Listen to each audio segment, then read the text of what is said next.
Bonjour, mon nom est Kim Santerre et je suis bénévole pour le Centre sur les politiques scientifiques canadiennes ou CPSC. Aujourd'hui, j'ai la chance de m'entretenir avec Madame Michelle Stanton-Jean, qui est la récipiendaire 2024 du prix qui récompense l'ensemble de sa carrière.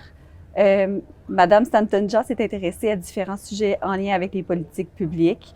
On peut compter parmi ça la santé, la bioéthique, la condition féminine, l'éducation, et ce, à plusieurs niveaux. On peut notamment citer qu'elle a été représentante du Québec à la délégation permanente du Canada à l'UNESCO, sous-ministre de la Santé du Canada, présidente du Comité international de bioéthique de l'UNESCO et présidente du Comité conjoint sur la conduite responsable en recherche du FRQ. Et bien d'autres choses, mais c'est ce que je vous nomme pour aujourd'hui. Donc, Madame Stanton-Jean, vous avez un parcours très riche et diversifié et vous êtes également un modèle d'engagement dans le domaine des politiques scientifiques. Pouvez-vous nous parler de ce qui a motivé et inspiré vos engagements? Bien, comme vous l'avez mentionné, j'ai travaillé dans plusieurs domaines et j'ajouterais l'histoire au domaine. Vous n'avez pas mentionné, mais je suis historienne aussi. J'ai travaillé en éducation, mais en éducation continue, formation continue, lifelong learning, on dit en anglais. Et puis, j'ai travaillé en bioéthique énormément. Donc, ces trois champs ont inspiré ma vie, dans le fond, parce que les valeurs qui sont véhiculées ou qui sont mises de l'avant par ces trois champs, ou qui devraient être mises de l'avant dans les politiques, sont celles que j'ai toujours privilégiées, comme la justice, le bien commun, la vie privée, la responsabilité, pour moi, qui est très importante, et plusieurs autres valeurs qu'on peut rattacher à l'éthique aussi. Parfait. Et qu'est-ce qui vous rend le plus fier de votre carrière? Et quels ont été les moments les plus marquants pour vous? Bien, le moment le plus marquant a peut-être été l'adoption de la Déclaration universelle sur la bioéthique et les droits de l'homme. Parce que pour faire ce projet, qui faisait suite à deux autres déclarations, la Déclaration universelle sur le génome humain et les droits de l'homme et la Déclaration internationale sur les données génétiques humaines, cette Déclaration universelle sur la bioéthique était comme un chapeau qui allait couvrir les déclarations passées et les déclarations futures. À noter que c'est une déclaration universelle et non pas une déclaration sur une bioéthique universelle.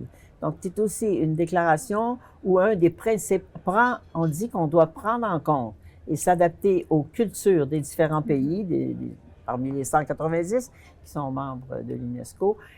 Il faut adapter ça selon leur histoire, selon leur culture, selon leurs règles, tout en ne contrevenant pas aux droits de l'homme, à la Déclaration sur les droits de l'homme. Donc, cette déclaration a demandé énormément de travail.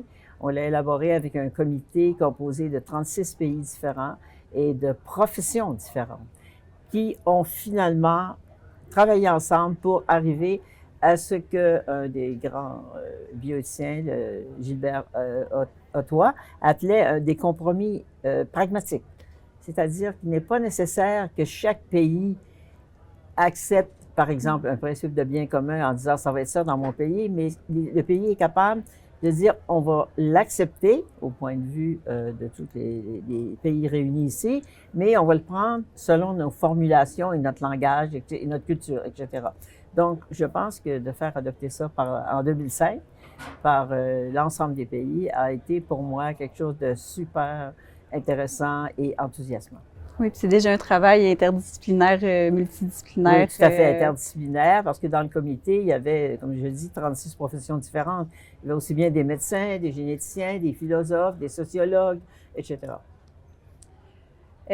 Avez-vous des conseils pour la prochaine génération qui voudrait être aussi être acteur de changement?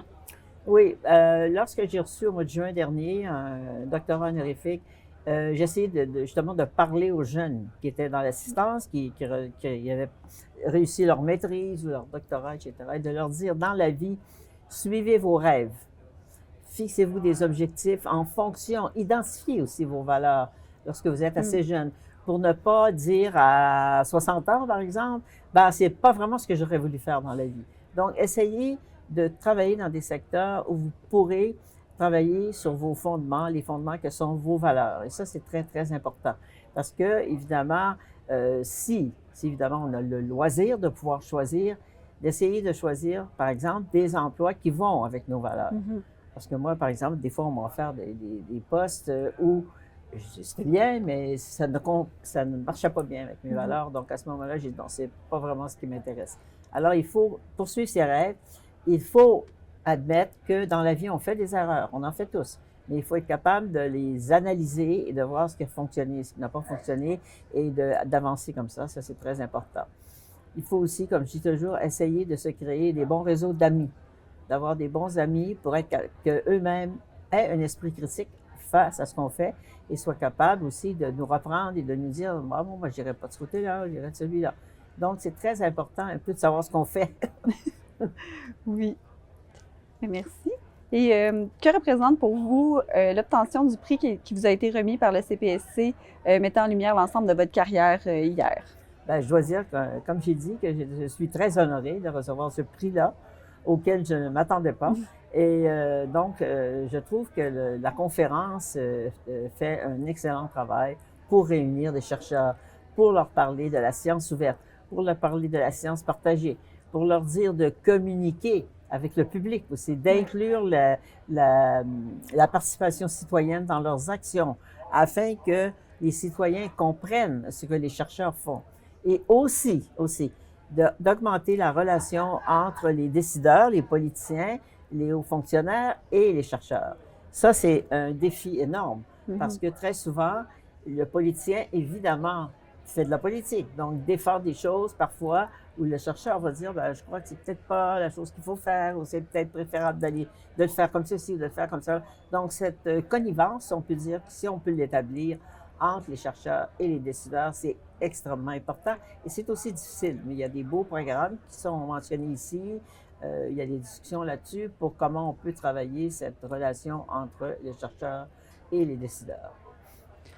Je pense que vous avez un peu répondu à ma dernière question en même temps, mais je vous la pose quand même. Quel regard portez-vous sur la contribution du CPSC, son rôle dans la communauté dans le domaine des politiques qui sont liées à la science et à l'innovation? Bien, je pense qu'il y a un rôle considérable qu'il essaie de faire grossir, si on peut dire, de réunir de plus en plus de chercheurs avec des panels diversifiés qui permettent d'exprimer aussi les pour et les contre et les questionnements. Ça, c'est extrêmement important et je trouve que la conférence fait bien ça avec tous les panels et les discussions qu'on peut avoir ici. Alors, je trouve que c'est excellent et que ce travail doit continuer absolument pour faire entrer la science dans la politique et la politique dans la science, si on peut dire, pour que la connivence entre les deux soit plus forte. Que tout le monde parle le même langage.